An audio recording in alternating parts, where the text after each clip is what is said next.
Why do good people ignore warning signs? Even if, in retrospect, the warning signs were quite obvious. This sits right at the heart of personal security.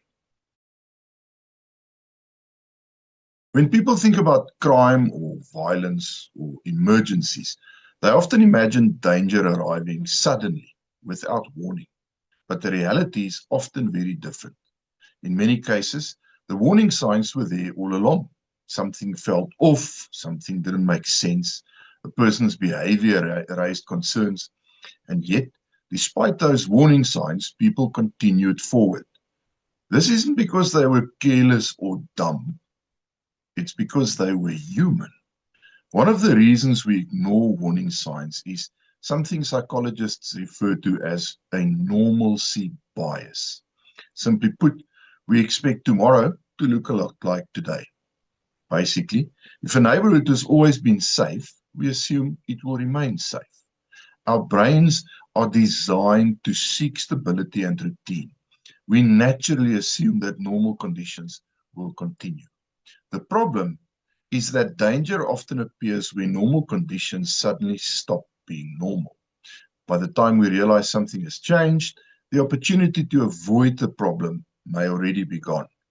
Another reason people ignore warning signs is surprisingly simple. We don't want to be rude.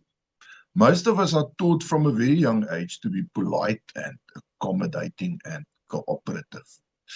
Those are in essence good qualities. They tend to help society function, but there are situations where those same qualities can work against us. If, say, a stranger gets too close or someone starts asking unusual questions, or if somebody's behavior is making us uncomfortable, and immediately we start talking ourselves out of our concerns. Maybe I'm overreacting. Maybe they're harmless. I don't want to seem paranoid.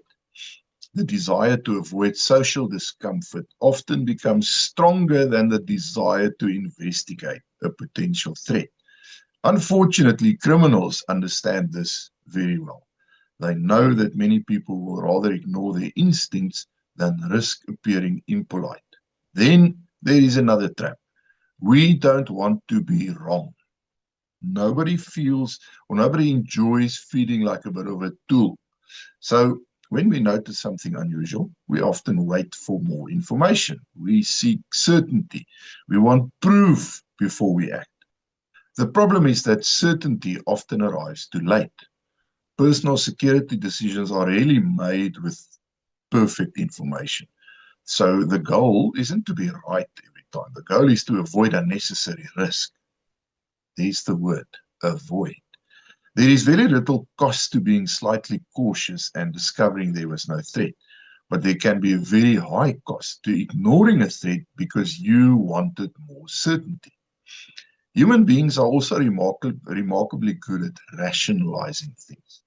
When something doesn't feel right, we often create explanations that allow us to stay comfortable. The person following us is probably heading in the same direction. The unusual noise outside probably means nothing. The stranger's behavior is probably harmless. And sometimes, in fact, probably most times, these explanations are correct. But sometimes they prevent us from paying attention when we should. Our brains often prefer a comfortable explanation over an uncomfortable possibility. And finally, many people confuse optimism with safety. Most people are decent and honest. Most interactions we have every day are positive. But personal security requires us to accept a very simple reality. It only takes that one person with bad intentions to create a very serious problem. Being aware of that fact doesn't make you paranoid or impolite. It just makes you realistic. One of the most valuable skills you can develop is learning to pay attention to discomfort. Not panic or fear or paranoia, discomfort. That small feeling that something isn't quite right. Often your brain notices patterns long before you consciously identify the problem. That doesn't mean every uncomfortable feeling is a threat, but it does mean it deserves your attention. So the goal isn't to see danger everywhere. The goal is to recognize potential danger early enough to make good decisions. And I think that is the real lesson. Most people imagine personal security is about what happens during a crisis. But in reality, many of the best security decisions are made long before a crisis even begins. They are made when you notice something unusual and trust your observations, when you pay attention to warning signs instead of explaining them away. Because the challenge isn't recognizing danger once it becomes obvious. The challenge is recognizing danger while there is still time to avoid it. And that is your Fortis brief for today. Stay aware, stay capable, and stay safe.